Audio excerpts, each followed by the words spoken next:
Hello, everyone, and thank you so much for joining us today. Happy 2025. Justin, I've been thinking a lot about 2025 and other things, and you and I are pretty close. I try my best all the time. I'm not perfect, but trying my best.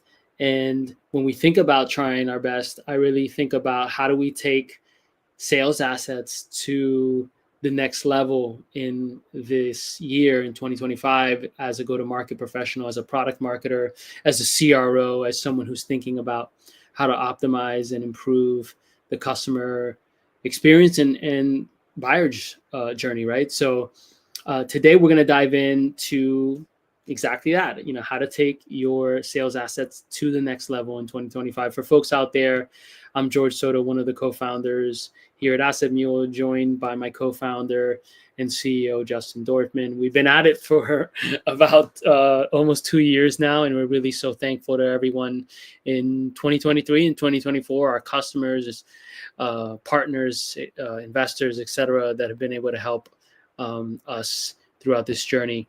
If you do have any questions, comments, feedback, those sort of things, go ahead and add them to the comments section. You're probably watching this on LinkedIn or YouTube, and so I will be monitoring the comments area for that feedback, comments, questions, etc., while Justin is bestowing his wisdom on all of y'all. So without further ado, Justin, why don't you take it away? Yeah, I think this is a good one for the beginning of the year, right? We're all thinking about how do we improve performance in 2025, and our focus is obviously on sales assets. So, what I'm going to do today is walk you through a couple of things in the Asset Mule platform that I think are low-hanging fruit, to be honest, in terms of taking your sales assets to the next level in 2025. And uh, at a high level, there's three tips or three pieces of advice that I'm going to dive into.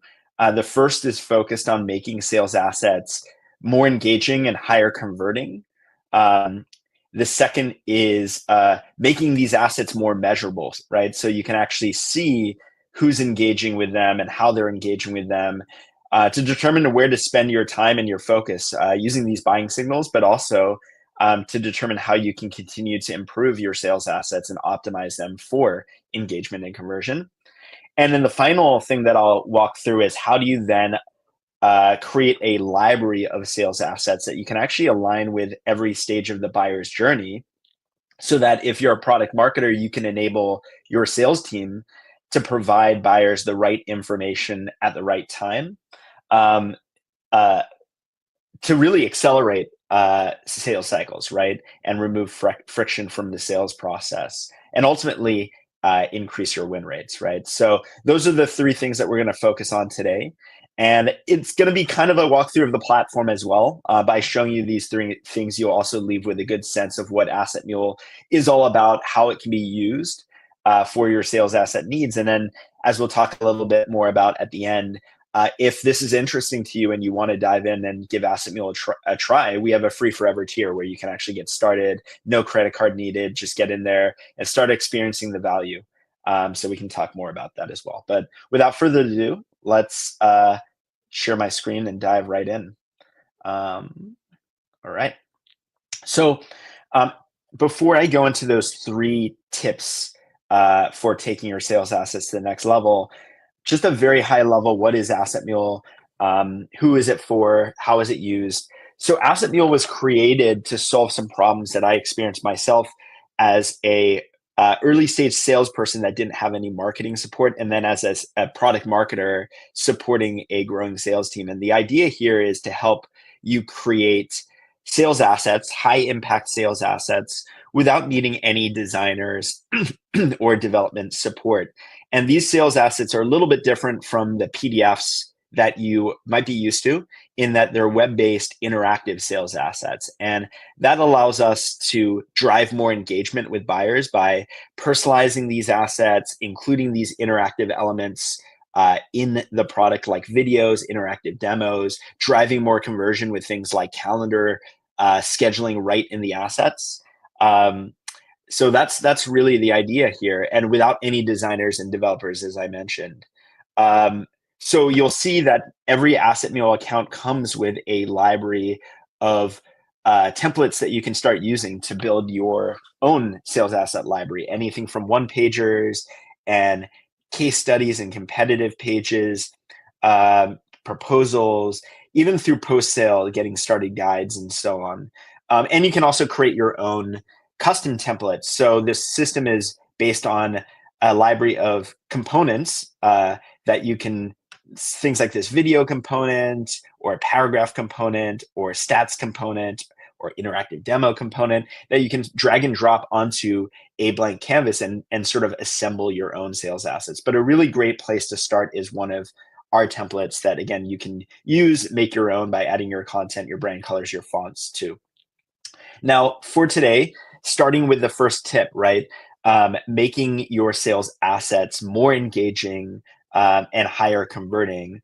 I'm going to focus in on this ABM landing page template that we've started to see customers get really excited about. And it's used in really two different ways. One is by a marketing team to create, if you're running an account-based marketing strategy, to create these personalized landing pages for each of your target accounts that you can then drive ad traffic to with the goal of eventually converting booked meetings for your sales team through these pages. On the other side of the coin, this page is also actively used by sales teams and SDR teams that are doing outreach in parallel to these ads to those target accounts and using these personalized pages to engage those target accounts. And if you wanted to use this template, all you have to do is copy the template and start adding your content to it. And then it will be saved in your team tab within Asset Mule, as you see here. And this is actually our own version of this template, where you can see we've added all our content in here, the logos, a little bit about the problems that we're solving and who we're solving it for, interactive demos, and all kinds of other things. But again, the point today is to talk about how to take your sales assets to the next level. So what I'm going to actually do is go ahead and create an asset from this template and now talk about that first tip in terms of driving more engagement. And really the key here is making your assets more personalized and more interactive so that you can drive engagement and drive conversions with your buyers. So let's give the example of me building this asset now out for HubSpot. Let's say that's the target account that I'm going after. There's a couple of things I can do here to really drive that personalization, drive that engagement, and ultimately drive the conversions with HubSpot as my target account. The first thing that I'm going to want to do here is add their logo in here. So it says Asset Mule for HubSpot. And I can do this super easily just by putting in HubSpot's URL here and clicking get logo. There's no need for me anymore to go and search for HubSpot's logo and download it and upload it and try and format it here. I can just put in their URL here, plug in their logo, and I'm ready to go. Similarly, again, I want to continue making this really personalized for them. So I'm going to add their account name here. I'm going to say, hey, HubSpot team. Want to learn how we can help you create sales assets that convert. And then what I'm also going to do here, both for the personalization and the engagement, the interactivity, is I'm going to add a personalized video here where I basically introduce the HubSpot team to their page, right? And welcome to them to their page and explain to them, what they can find here and a little bit about the value that we provide and how we think we can help them. And what I've used is Loom as a tool to record this quick, as you see, 40-second video. And once I've recorded that video, I can just grab the link here and click on the video component and just plug this in here. And now it's embedded in this page to welcome them to the page and really give them that personalized human touch. Continuing on the track of interactivity, you can see we can add things like book a meeting, book a demo button here. That this just has a link to my Calendly where they can book a meeting with me right from the page. As I go down here, you'll see we've also added an interactive demo, and we're using our Story Lane component. We have a Story Lane interactive demo, as you can see here, which allows us just to put in the URL from Story Lane of the interactive demo that we built in that product and render it within this page.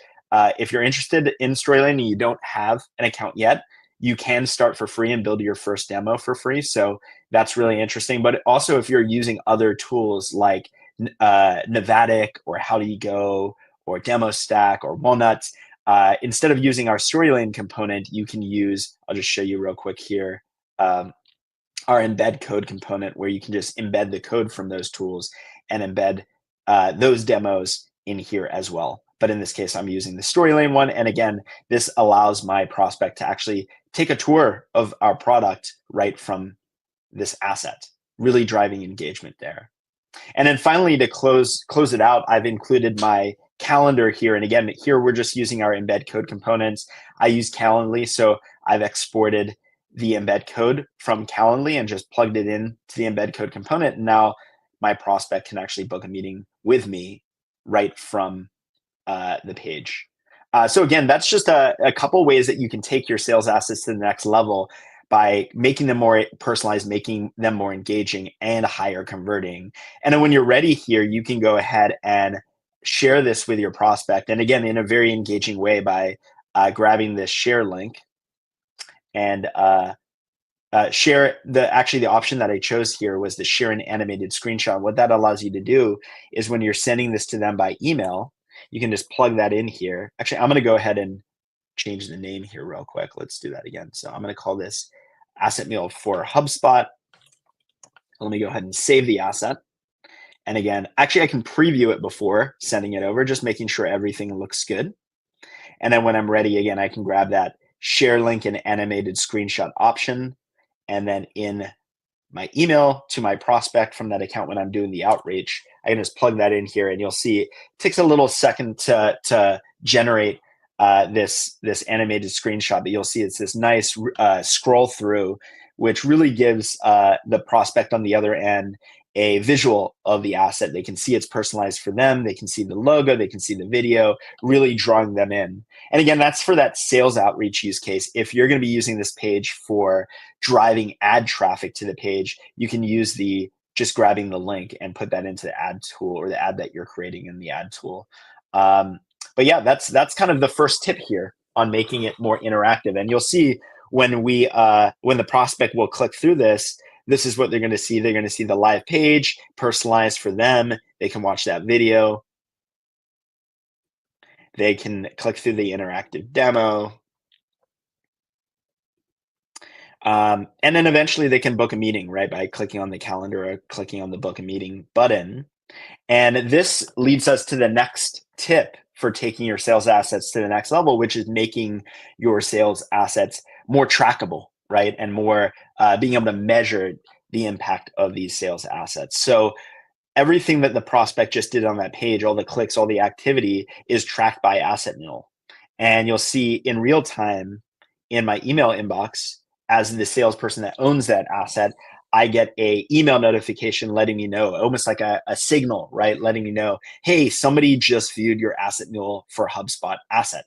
But then within Asset Mule as well, we have deeper visibility into everything that they did on the page, right? They viewed the asset, they clicked on the video, they clicked on the demo, they even clicked on the book a meeting button. Maybe they booked the meeting, maybe they didn't, but this is a good signal to us that, hey, this person's interested, right? They've explored the page, they've clicked on the book a meeting button. If they haven't booked the meeting yet, maybe it's a good time for us to follow up while we're top of mind and try and convert that.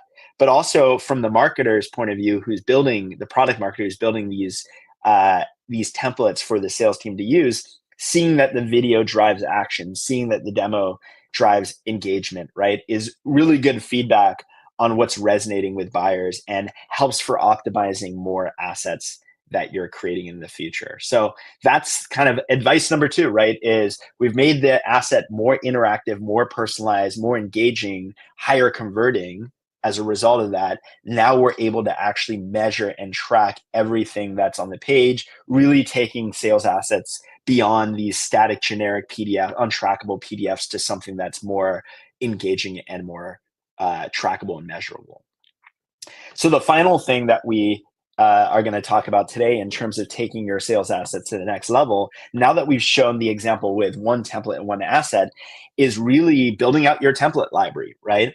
and starting to align your templates and your assets with the various stages of your buyer's journey so that your sales team knows which templates and assets to use at the right time, and they can provide your buyers with the right information they need at every stage of the buyer's journey to move to that next stage, to have the confidence and the information they need to move to the next stage. So to show you this, I'm going to go back to the templates here. And actually, I'm first going to toggle to the Asset Mule library. And again, just point out that there's all kinds of templates that you can use. But if you toggle from this grid view, or the gallery view, excuse me, to the buyer's journey view, we've organized our template library by the various stages of the buyer's journey. And we allow you to do the same as you're building your own templates in here.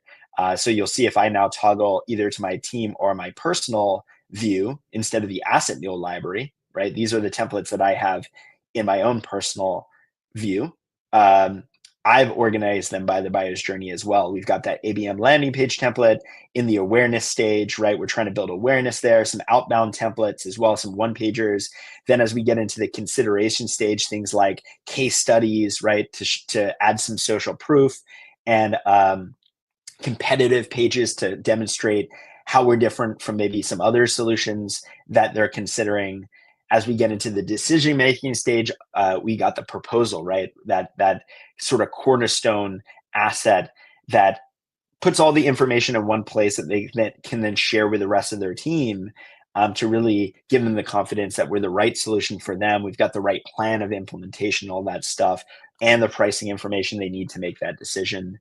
And then finally, post-sale, all the assets that can set them up for success. In our case, we're a PLG, self-serve product, so it's more about getting started guides and so on. But if you're more of an enterprise sales-led company, maybe you have QBR assets here, right, to check in and enable your buyer, or your customers, and continue to set them up for success, and eventually, renew them and retain them, and even expand their usage of your product. So as you're building out your library, any one of these templates you can assign to a different stage of the buyer's journey just by going to the template settings. And you'll see here, just clicking on the stage that you want will then put it in the right stage. And then your sales team, again, they can view all the templates from the gallery view, but then also from the buyer's journey view to know which ones to use and when to use them.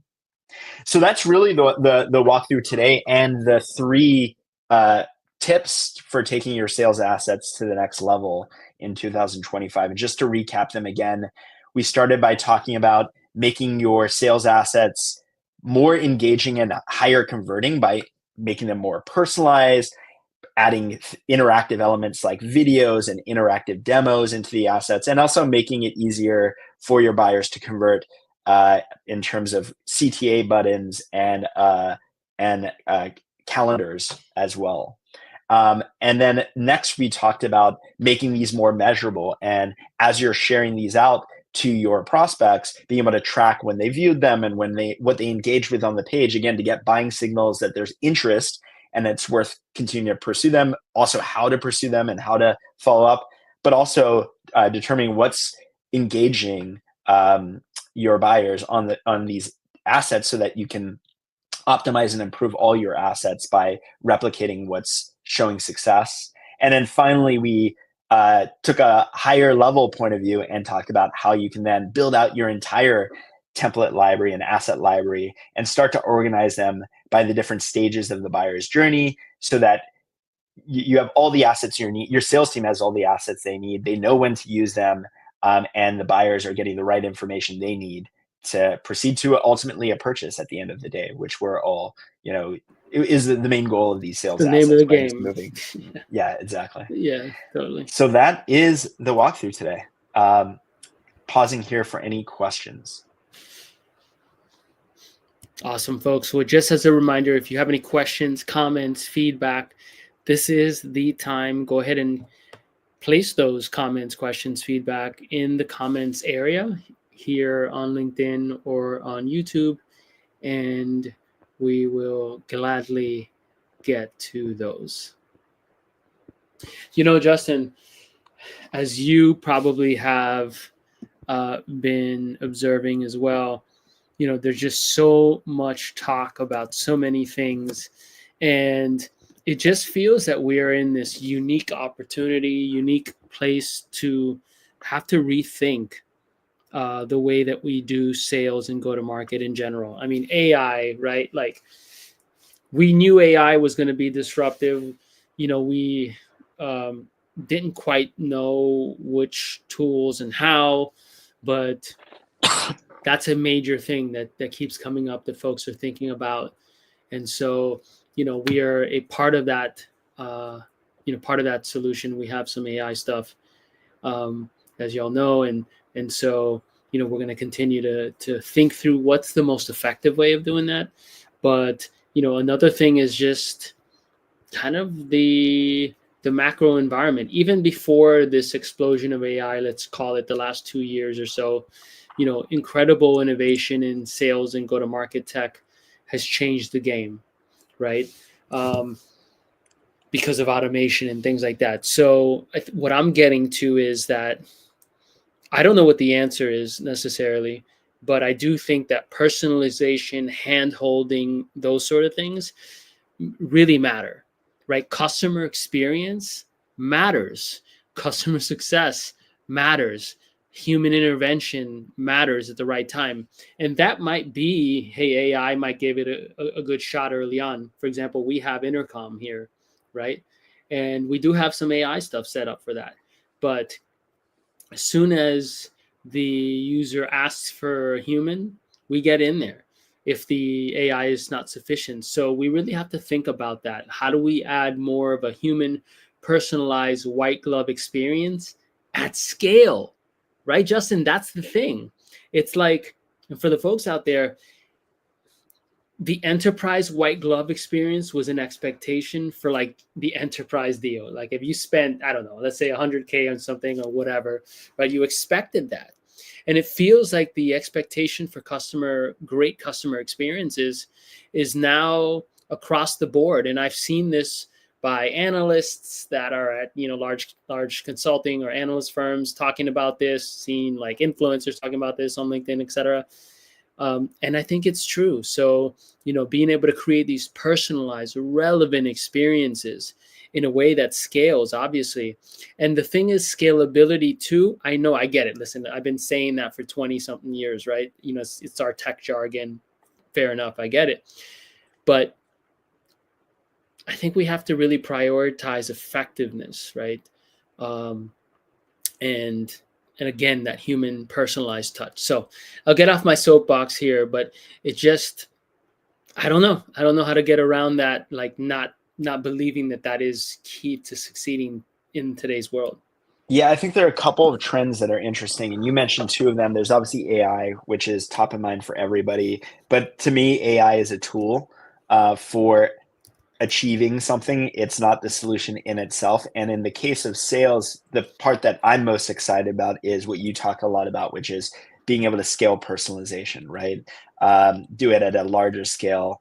And one thing that I always think about is I think about my own buying experiences and the best buying experiences that I've ever had, right? And when I think about those, the one thing that comes top of mind to me on why it was a great buying experience is I felt like I was the only customer that person had, right? That's like the only way that I can describe it, is like the experience was so good that I felt like I was the only person that salesperson was serving, right? That I had all their attention. They knew everything about my business, and they were completely focused on me, right? And I think that's where the opportunity is with AI and personalization, is to make every one of your buyers feel that way, that they're your only customer. The other trend that I think maybe you didn't touch on as much, but I think about a lot, is this move to a remote world and async selling, right? And how, in the past, it was so much easier to make somebody feel that personalized experience because you got FaceTime with them, right? And like it was a lot more in person and so on, right? Now that we're in this remote world, the question is, how do we bring that personalization to an async form of selling, right? And maybe in the past when you had the FaceTime with your buyers, and I'm not just talking about your champion, I'm talking about all the stakeholders that come into making a purchase decision. When you had the FaceTime, maybe then sending a less personalized PDF or asset was reasonable. But in this world where that PDF, or that asset, let's say, is the only interaction that you might have with a stakeholder, right? You're no longer getting the FaceTime. It's no longer enough, right? So we need to rethink how we create these assets and what these assets look like, and how we can start to bring that human touch and personalization in through these assets to this remote async world, right? And that's another really, really interesting thing that I think we're tapping into. And we're not the only ones. I think like interactive demos do a great job of these sort of things, right? Like instead of just having static screenshots of product images in a slide deck, have it, or even just a one-way sort of video tour of your product, making that more interactive in a more remote setting by having interactive demos. I think they've sort of set the foundation for a lot of the things that we're doing now with the entire asset, right? And making that more personalized. So when you think about that asset that we just showed you, right, where it has the personalization of the logo, but not only that, the short video of the salesperson in there, right? The interactive demo. These are elements that all used to be in the room, right? You got to meet the salesperson, you got to see the demo and all these things. And now we're transforming that and bringing that and enabling that within a more remote and asynchronous sort of way, which in the end is all about enabling the buyer. Like if the buyer can determine that this is the right solution for them and make that purchasing decision without having to have that extra meeting, right? Who's complaining, right? Salespeople don't get paid based on the number of meetings that they have, right? They get paid based on the closed deals. So if you can close deals with less meetings and less FaceTime, I think it's something that everybody would welcome in the end. So anyway, that's my soapbox to tack onto your one. All right, awesome. Well, hopefully that was awesome, folks, for you. If you do have any questions, feel free to hit us up anytime. We are a very hands-on small team. I guess we'll go ahead and wrap up if folks don't have any questions here. Thank you again for the folks who have tuned in. Really appreciate your time. If this is your first time, awesome. Hope to see you again. If you're a repeat offender, thank you for spending your time with us here during the middle of the week. If you're an existing user, thank you. If you're interested in taking a peek at Asset Mule, go to assetmule.ai. It's completely free to get started, and you can really kick the tires and have access to all the functionality in a really, really easy way. And do let us know if there's something that's missing in there. If there's any way that we can improve it, that's what we're super hungry for. If you do love our content, go ahead and click on the subscribe button or the follow button if you're watching this on LinkedIn. We spend a lot of time on podcasts and other content, really trying to add value to the community, right? To you product marketers, go-to-market professionals, sales folks out there. Yes, it is a strategy. Obviously, like, we have to operate a business, but we like it. We really love it, and we love helping people. And I think that's a unique attribute of this team. Obviously, I'm biased, but I'm also objective. So thank you so much, and have a wonderful, wonderful day, everyone.